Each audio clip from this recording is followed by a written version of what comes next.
Não durma, senão o Freddy vai te pegar. Hoje o dossiê Space vai fundo nos pesadelos mais terríveis e revela os segredos da franquia Hora do Pesadelo. Mas afinal, o que a Rua Elm, mais precisamente no número 1428, tem de tão especial que já conta com 8 filmes além de spin-offs e participações especiais? Freddy Krueger, o Lorde dos Pesadelos, Senhor dos Sonhos, é um monstro diferente do normal. Apesar de seguir o clichê do psicopata assassino que sempre retorna, seu carisma está no sarcasmo, humor negro e no modo debochado com que trata suas vítimas. Vítimas essas que são quase sempre, acertou quem chutou, adolescentes. O filme original de 1984 foi escrito e dirigido por um mestre do horror, Wes Craven, em parceria com o novelista Bruce Wagner. Como os outros slasher movies, Hora do Pesadelo foi uma produção extremamente barata, mas rendeu uma verdadeira fortuna em filmes e merchandising. O filme original custou menos de 2 milhões de dólares, faturando mais de 10 vezes esse valor nas bilheterias. Craven se inspirou nas terríveis histórias de crianças refugiadas cambojanas que, mesmo em segurança, sofriam com traumas e pesadelos, se recusando a dormir. Encorajadas por seus pais, algumas delas morreram durante o sono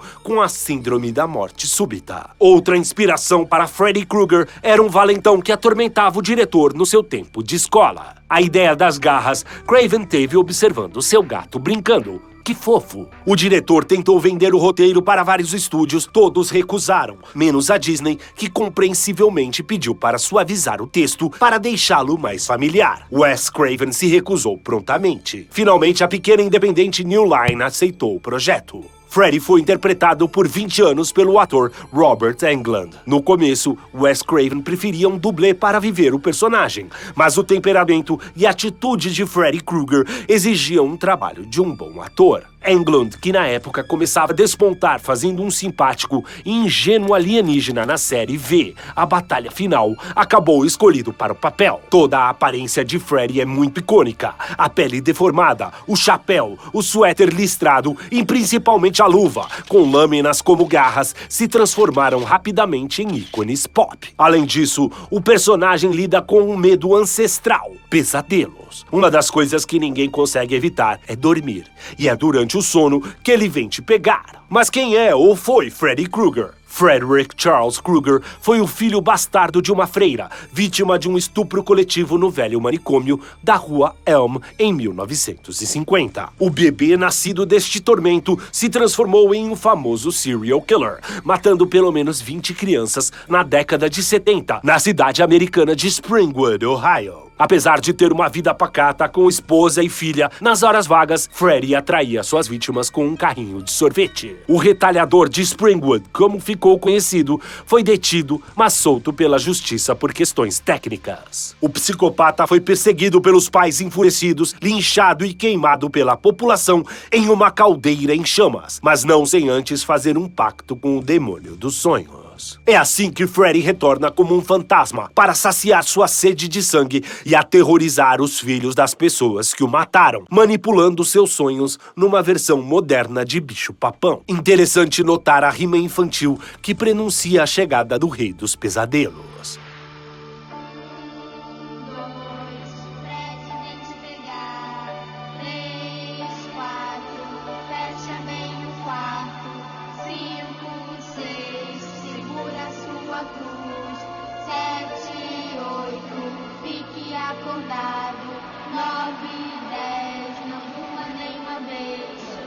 Freddy pode ser derrotado se for trazido para o mundo real, onde perde seus poderes e se transforma em uma pessoa normal. Normal dentro do possível. O monstro que se alimenta de medo pode ser confrontado em um sonho lúcido, onde as pessoas podem controlar os próprios sonhos, ganhar poderes surreais e contra-atacar o monstro. Algumas curiosidades. Hora do Pesadelo marcou a estreia do ator Johnny Depp para o grande público e foram usados mais de 1.800 litros de sangue falso no filme. Apesar de ter marcado uma geração, em seu primeiro filme, Freddy tem só 7 minutos de tempo de cena. No roteiro original, original, Freddy era derrotado, mas o chefe da New Line exigiu um final aberto, que sugerisse uma continuação. Ambos finais foram filmados, mas só o que a produtora exigiu foi a público. Decepcionado, Craven saiu da franquia. A ausência do criador e diretor não impediu que A Hora do Pesadelo 2, A Vingança de Freddy, chegasse aos cinemas em 1985, faturando quase 30 milhões de dólares, uma verdadeira fortuna para uma produção de baixo orçamento. 5 anos depois da história original, Freddy retorna do inferno e tenta entrar no mundo real, encarnando no corpo de um garoto da rua Elm. Ressentido, Craven chegou a comentar que odiou a ideia de Freddy manipular um jovem para cometer assassinatos. No terceiro filme, O Guerreiro dos Sonhos, de 1987, Wes Craven, na esperança de matar de vez a franquia, ajuda a escrever o roteiro, onde os últimos sobreviventes da rua Elm estão se recuperando em um hospital psiquiátrico. Nancy Thompson, a protagonista do primeiro filme, está de volta, como uma pesquisadora do sono que ajuda os jovens a descobrir superpoderes e derrotar Freddy dentro do seu território de imaginação e horror. O filme foi dirigido por Chuck Russell, de Bolha Assassina e O Máscara, e roteirizado em parceria com Frank Darabont, que mais tarde escreveria Um Sonho de Liberdade e A Espera de um Milagre, ambos baseados em histórias de Stephen King. O Guerreiro dos Sonhos conta com a participação dos ainda iniciantes Patricia Arquette e Lawrence Fishburne. O filme foi um sucesso e o objetivo de acabar com Freddy Krueger ficou cada vez mais distante. Prova disso foi que no ano seguinte ele estava de volta em O Mestre dos Sonhos, o quarto da série. Desta vez, os sobreviventes do massacre anterior vão confrontar Freddy, que após exterminar todas as crianças da rua Elm, vai atrás de novas vítimas. Esse filme tem na direção Renny Harlin, que depois dirigiria os filmes de ação Duro de Matar 2 e Risco Total. Provando que o pesadelo não tem hora nem fim, a quinta parte, O Maior Horror de Freddy, chega aos cinemas em 1989. Agora, a criatura tenta invadir o mundo dos vivos, encarnando no bebê ainda não nascido de sua antagonista anterior, Alice Johnson, vivida novamente por Liza Wilcox. O pesadelo final, a morte de Freddy, inaugura os anos 90, trazendo o psicopata de volta, desta vez em 3D. Peter Jackson, de O Senhor dos Anéis, chegou a escrever um roteiro para este filme, que foi recusado pela New Line.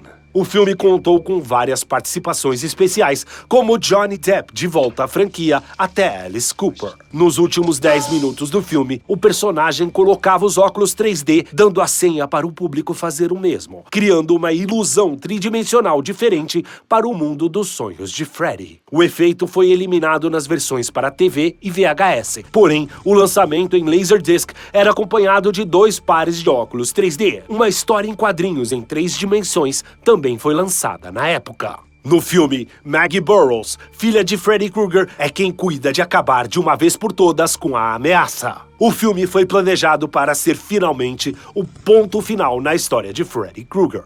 Ou será que não? A 7ª parte, O Novo Pesadelo de Freddy Krueger, entrou em cartaz em 1994, trazendo de volta Wes Craven, tentando pessoalmente acabar de vez com todas as rocambolescas sequências do filme original. O filme também marca a volta de Heather Langenkamp num papel duplo, vivendo novamente Nancy Thompson e ela mesma. Esse filme aposta na metalinguagem, apresentando o elenco atuando como eles mesmos, inclusive Wes Craven e Robert Englund, o próprio Freddy Krueger. Craven provou que adora a metalinguagem e filmes de terror que falam sobre filmes de terror. Prova disso é que ele mesmo faria Pânico, Pânico 2 e Pânico 3, uma verdadeira homenagem ao gênero. O filme se passa no longínquo futuro de 2001. Após a morte, a segunda morte, não percam a conta, de Freddy, o monstro descobre uma maneira de escapar novamente do inferno para vingar sua segunda morte. Em 2003, Freddy volta para o confronto mais aguardado dos fãs de terror dos anos 80,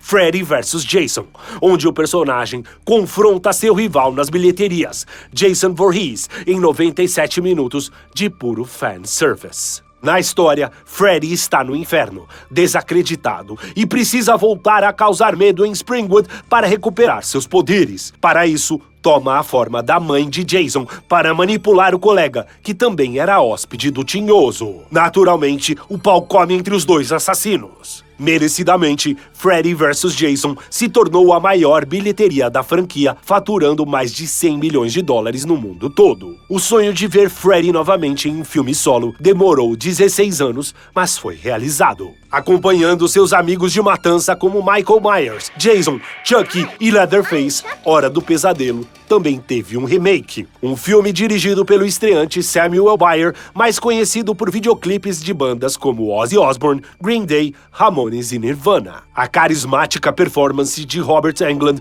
fez falta e um novo Freddy, interpretado por Jackie Earle Haley, o Rorschach de Watchmen, não empolgou como deveria. Uma curiosidade, o ator participou da seleção do primeiro filme, perdendo o papel para o Johnny Depp. Lançado em 2010, Hora do Pesadelo fracassou nas bilheterias e hoje se transformou em um pesadelo pouco lembrado pelos fãs da franquia. Freddy também teve sua própria série de TV, que foi ao ar em 1988, onde aparecia contando histórias de terror e algumas vezes fazendo parte delas. Além disso, assombrou colecionáveis, games e também foi personagem jogável na série Mortal Kombat.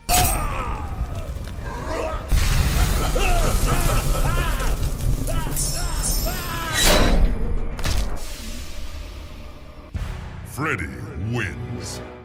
Fatality. Além disso, 1, 2, ele vai te pegar. 3, 4, tranque a porta. 5, 6, assine o canal e continue na playlist para mais um Dossiê Space.